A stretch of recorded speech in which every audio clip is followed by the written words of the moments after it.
بسم اللہ الرحمن الرحیم۔ آج کل الیکٹرانک میڈیا پہ ہمارے ایک دوست غامدی صاحب اپنے نت نئے افکار پیش کرتے رہتے ہیں۔ امت اسلامیہ میں اجماع کی کیا حیثیت ہے یہ کسی پر مخفی نہیں ہے۔ اجماع تیسرے نمبر پر ایک ماخذ ہے، ایک دلیل ہے، قرآن کریم، احادیث شریفہ، اجماع امت، پھر قیاس، اجتہاد، یہ چوتھے نمبر پر ہے۔ غامدی صاحب چونکہ اجماع کو ایک دلیل کی حیثیت سے تسلیم نہیں کرتے، یہی وجہ ہے کہ اجماع کی جو دلیل حدیث شریف میں وارد ہے، ان اللہ لا یجمع امتی علی ضلالہ، وہ اس کو مسترد کرنے کے لیے ایک خود ساختہ بہانہ ڈھونڈتے ہیں۔ وہ آپ ان کی کتاب مقامات صفحہ 160 میں دیکھ سکتے ہیں۔ کیا کہتے ہیں؟ یہ اگرچہ ایک کمزور روایت ہے اور اسی بنا پر حدیث کے امہات کتب یعنی بخاری، مسلم اور موطا میں سے کسی میں جگہ نہ پا سکی، صفحہ 160۔ لیکن آپ کو تعجب ہوگا کہ اسی کتاب مقامات کے صفحہ 165 پر وہ جو کچھ لکھتے ہیں وہ ان کے اس موقف کو مسترد کر دیتا ہے۔ یہ حوالہ بھی آپ سکرین پہ ملاحظہ کر سکتے ہیں کہ وہ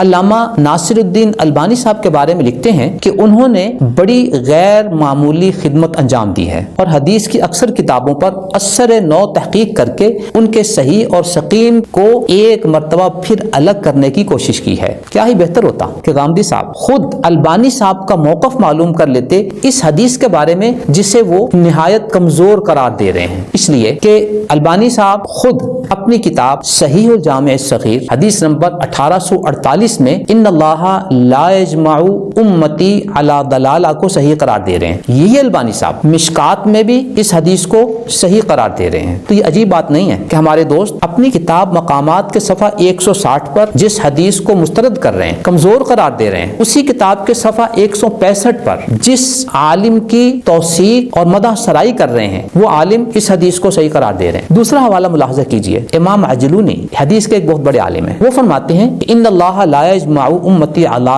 ضلالہ کے بارے میں کہ الحدیث مشہور المتن، یہ حدیث اپنے متن کے اعتبار سے مشہور ہے، وَلَهُ أَسَانِيدُ كَثِيرَةٌ، اور اس کی بہت ساری سندیں ہیں، وَشَوَاهِدُ عَدِيدَةٌ فِي الْمَرْفُوعِ وَغَيْرِهِ، مرفوع روایات میں بھی اور غیر مرفوع روایات میں بھی اس کے مختلف شواہد موجود ہیں۔ یہ بات انہوں نے اپنی کتاب کشف الخفا جلد نمبر 2 صفحہ 430 پر لکھی ہے۔ یوں آج کی گفتگو سے آپ نے یہ واضح طور پر محسوس کیا کہ ہمارے دوست غامدی صاحب نے جس حدیث کو کمزور قرار دیا اور پھر اس کے بعد البانی صاحب کی توثیق کے حوالے سے تعریف کی، وہ انہی البانی صاحب نے اس حدیث کو صحیح قرار دے دیا۔ اس سے آپ اندازہ واضح طور پر لگا سکتے ہیں کہ غامدی صاحب کے اپنے منہج میں، اپنی گفتگو میں ایک ہی کتاب کے 6 صفحوں کے اندر کتنا ٹکراؤ پایا جاتا ہے۔ یہ جھلک آپ کو ان کے عمومی افکار میں بھی محسوس ہوگی۔ انشاءاللہ مختلف نشستوں میں ہم ان کے منہج کی کمزوری، ان کے منہج کا ٹکراؤ اور ان کے منہج میں جو علمی خلا پایا جاتا ہے اس کو آپ کے سامنے واضح کریں گے۔